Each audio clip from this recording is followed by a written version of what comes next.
devotees, and so on.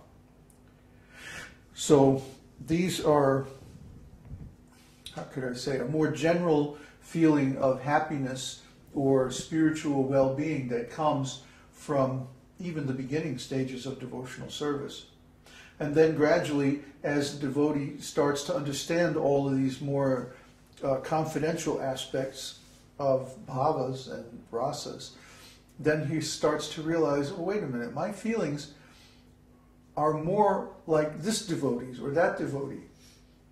My feelings are more like Hanuman, or my feelings are more like Sudam or Subal, Krishna's friends.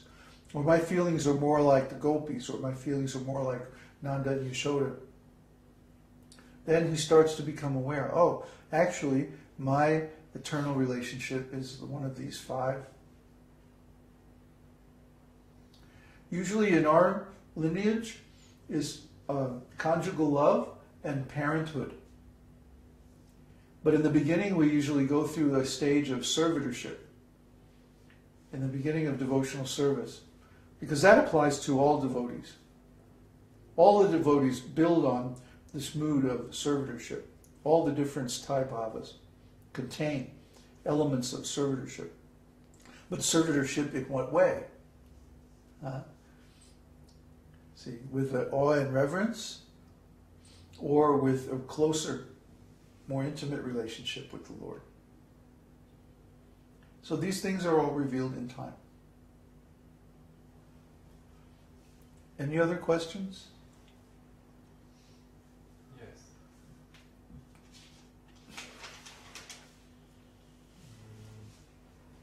From Mike. Excuse my ignorance. Oh. Excuse my ignorance, but isn't a spiritual master also a proxy at first? Please help me understand what is the difference between a spiritual master and proxies in other religions such as Jesus. I know there are many who just stick to externals like I believe in Jesus, but some Christians also say they speak to God directly. Maybe not as the form of Krishna, but go through Jesus at first. In Christianity, you always go through a proxy, because Christianity is only available as a religion. The transcendental, esoteric, disciplic succession of Christianity was broken at the very foundation of the Roman Church. They went and they hunted down all the direct disciples of Jesus and killed them. It was quite a deliberate thing. And then they established their church based on some indirect teaching, some indirect relationship. So try to understand. This Christianity that we have today, there is no direct relationship even with Jesus. What to speak of direct relationship with the Lord. So, even in devotional service, even in Krishna consciousness, there are many teachers who stress the relationship by proxy.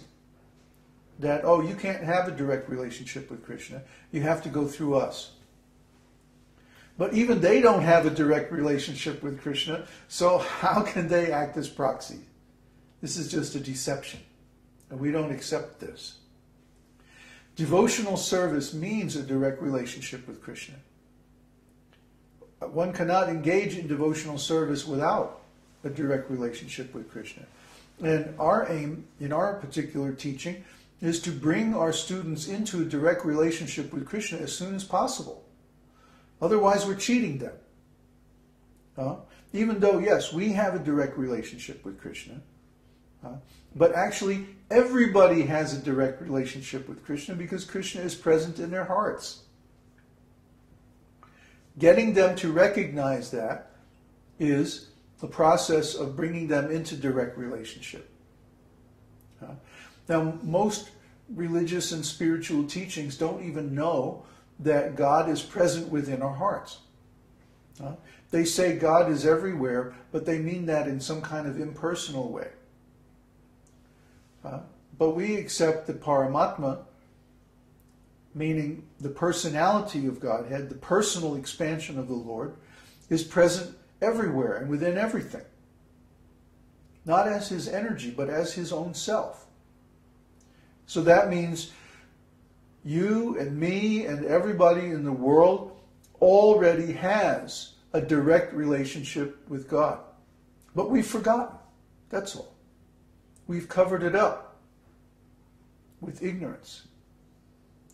By our identification with the body, by our identification with materialistic ontology and designations. So, and from our point of view, everyone already has a direct personal relationship with God. We just have to remind you about it, that's all. We don't ever want to reinforce the idea that the relationship is indirect or through proxy, because that's not the truth. The truth is, you have this direct relationship, but you've forgotten it.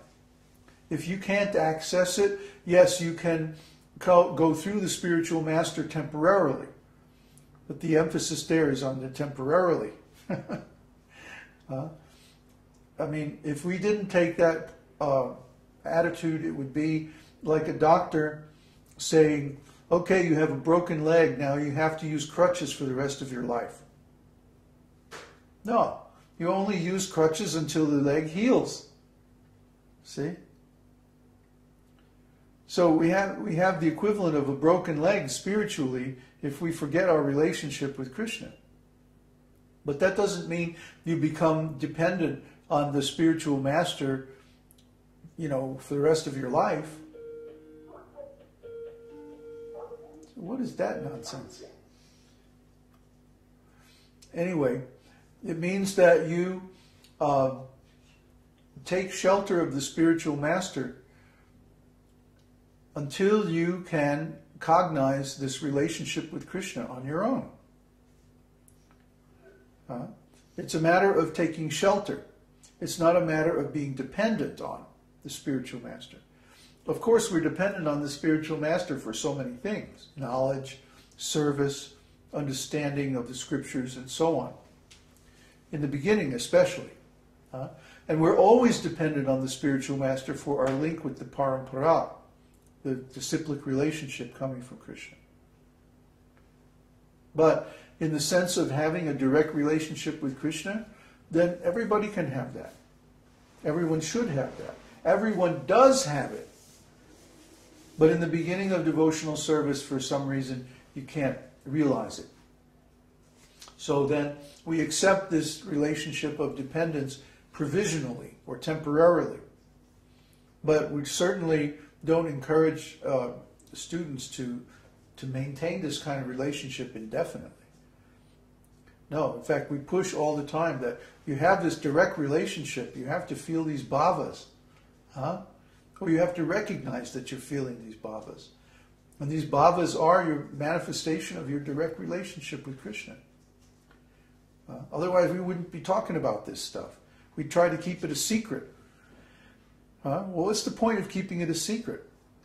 It's confidential in the fact that everyone's relationship with Krishna is strictly internal and is between them and the Lord.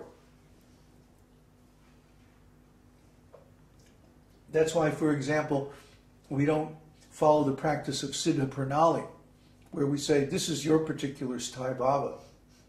This is your particular relationship of service, your transcendental identity and your position in Krishna's pastime.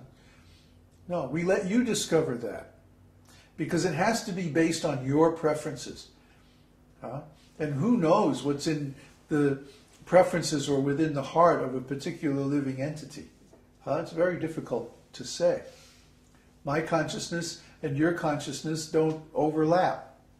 We have to communicate through this very delicate web of words. So it's not possible for us to know what's in the heart of other living entities, but Krishna knows. He's there. So you can communicate directly with him, and you should communicate directly with him. Through prayer, through the holy name, through your service. And approach him with affection.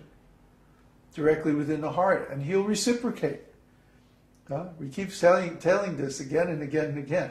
Approach Krishna directly within your heart, and then you'll feel Him immediately reciprocate.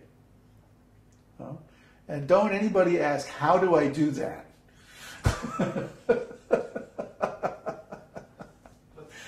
But. There's a question from Insi.